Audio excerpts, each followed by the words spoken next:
If you weren't happy about one of your faculty members something on social here to stay, we have to figure out the best practices for working with it in terms of for us to learn how to work with it, to understand the information that we're getting. And so there is going to still need to be human interaction with that. Coming out.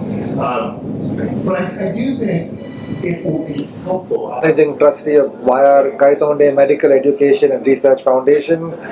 In Kaila, we opened the Suniti Solomon Center.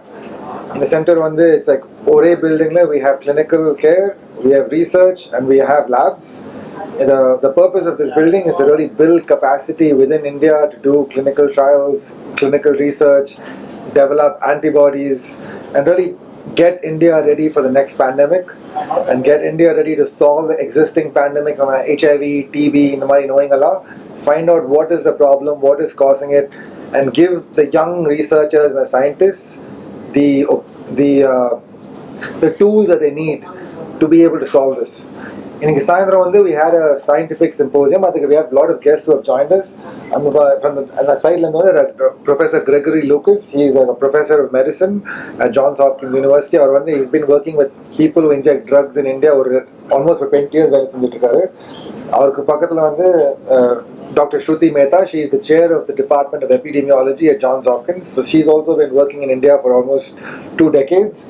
And Dr. Amita Gupta, she is the chief of the Division of Infectious Diseases at Johns Hopkins University. And she's also been working most on TB and HIV in pregnant women for almost 2 decades.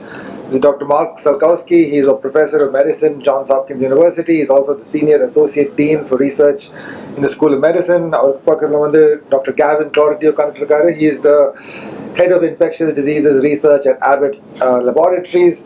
Dr. Paul Auerwater, he's like the clinical director of services at Johns Hopkins University School of Medicine. In Sandra, we had a panel on identifying previous COVID-19 what worked, what did not work. Pandemic, what should we do to prepare ourselves for this pandemic? That's a discussion. Plus, Dr. Amita Gupta, she's heading the Johns Hopkins India Institute. On the program at Johns Hopkins Association with India, patti or 2-3 lines solvanga.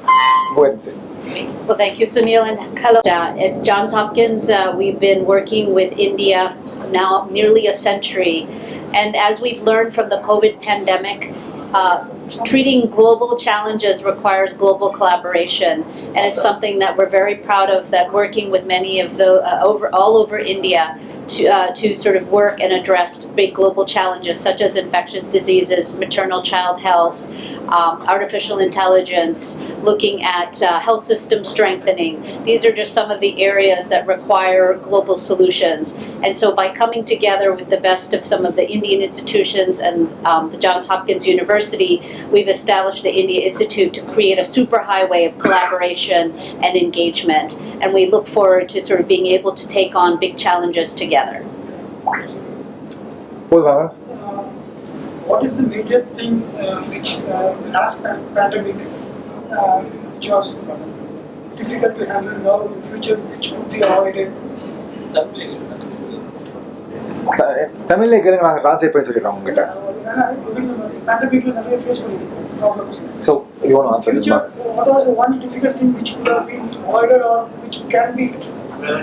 So, in the previous pandemic, of all the different things that you're saying, what is that one challenge which you learned from the previous pandemic that we can prepare ourselves for the next pandemic? Well, there are many lessons learned from COVID-19 and how we move forward. I think one of the major lessons was the need to come together and work together and collaborate both with our own internal teams, but really across the planet, but also to communicate the research findings with that same uniform voice so that people around the world can learn from data derived from clinical research rather than other means that may not be scientifically valid. Okay, now. Thank you.